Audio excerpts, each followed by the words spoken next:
Hello and welcome to the Ile Notre Dame once again for what promises to be another incredible Canadian Grand Prix at a fiercely competitive circuit, where pole position can often be decided by less than a tenth of a second.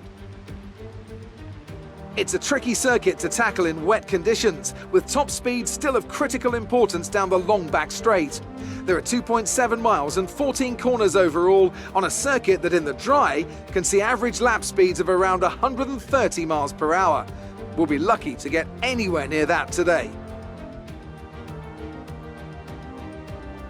Joining me on this very wet day is a man who's no stranger to driving in miserable conditions. Anthony Davidson, you've driven open cockpit, you've driven sports cars. How does the wet weather experience change between the different disciplines? Well, I wouldn't say there's much difference in all honesty. You know, besides the terrifying closing speeds you find in sports cars with the different categories all sharing the same track, driving in the rain is, well, driving in the rain.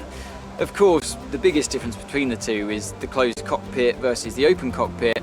You get the luxury of staying dry in the sports car, but if your screen ever gets dirty, well, that's a pit stop, not just wiping your visor or pulling away a tear off. But most of the time, you know, they're both as miserable as each other, to be honest. It's time to take a look at our starting grid for today's race. Lewis Hamilton lines up on pole position, and Max Verstappen lines up alongside. Looking down the rest of the grid, we have Bottas, Perez, Charles Leclerc and Sainz, Ricciardo, Norris, Gasly and Yuki Tsunoda, Vettel, Fernando Alonso, Bailey and Stroll, Ocon, Giovinazzi, Kimi Raikkonen and George Russell, Piquet, Mick Schumacher, Latifi and Nikita Mazepin.